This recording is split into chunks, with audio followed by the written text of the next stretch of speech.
Hello everyone, এই বৃষ্টি ভেজা দিনে মাছের ডিম ভুনার একটা রেসিপি নিয়ে আপনাদের কাছে আসলাম। তো চলুন যাক মূল রেসিপিতে। আসসালামু আলাইকুম এভরিওয়ান, সবাই কেমন আছেন?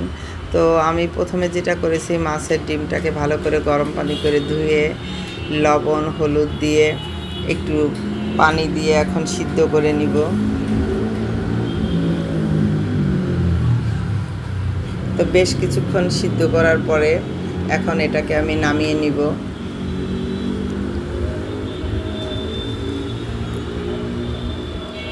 এখন এটাকে আমি পিস পিস করে কেটে নিব।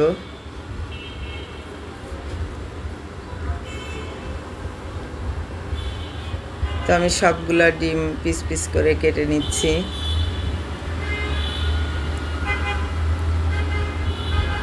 তো দেখেন কাটাকাটি শেষ, কত সুন্দর লাগতেছে। তো আমি চলে আসলাম এটাকে এখন তেলের মধ্যে ভাজি করতে। আমি ফ্রাই প্যানে তেল গরম করে এটা মাছের ডিমগুলো এখন আমি ভাজি করে নিচ্ছি।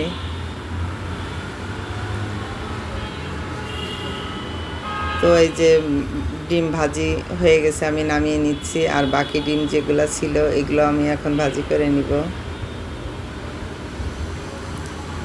আসলে রান্না বান্না একটা আর্ট, আমি সবসময় এই কথাটা বলি। আপনি যেভাবে আপনার মনের মাধুরী দিয়ে রান্না করবেন ওইভাবেই মজা লাগবে। তো যাই হোক, এখানে আমি পেঁয়াজ কাঁচামরিচ একটু সামান্য পরিমাণের তেল দিয়ে এখন পেঁয়াজটাকে একটু ফ্রাই করে নিব। তো কিছুক্ষণ ভাজাভাজির পরে এখন আমি মশলা দিয়ে দিচ্ছি। আর মশলাটার মধ্যে জিরা, শুকনো মরিচ, আদা রসুন একসঙ্গে বেটে নিয়েছিলাম। মশলাটা যাতে পুড়ে না যায় একটু সামান্য পরিমাণে পানি দিয়ে মশলাটা কষিয়ে নিব।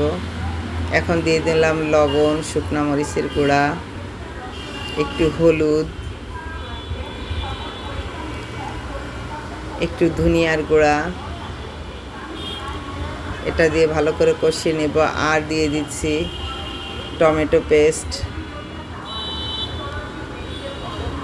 তো এটা দিয়ে এখন আমি ভালো করে মিশিয়ে নিব।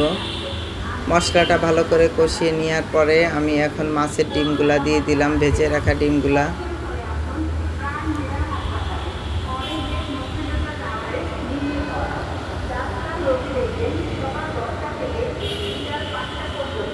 তো এখন আমি ভালো করে ডিমগুলা মিশিয়ে নিচ্ছি।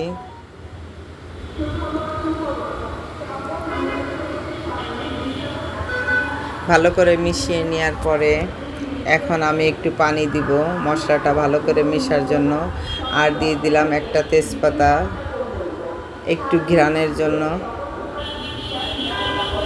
তো এখন আমি ঢেকে দিয়ে কতক্ষণ রান্না করে নিব। আর দেখেন রান্না এই পর্যায়ে প্রায় হয়ে আসছে। তো আমি দুটো এলাচ গুঁড়া করে দিচ্ছি একটু ফ্লেভারের জন্য।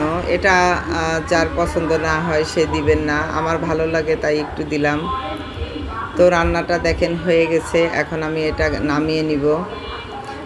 তো নামিয়ে নিয়েছি, দেখেন দেখতে মাশাআল্লাহ কত সুন্দর হয়েছে। সবাই ভালো লাগলে লাইক কমেন্ট করে যাবেন। আর এদিকে আমার ছেলের বউ তো বলতেছে, আম্মু সহ্য হচ্ছে না, আপনি তাড়াতাড়ি আমাকে দেন, আমি খাবো। তো খেতে বসে গেছে। সবাই ভালো থাকবেন, আল্লাহ হাফেজ।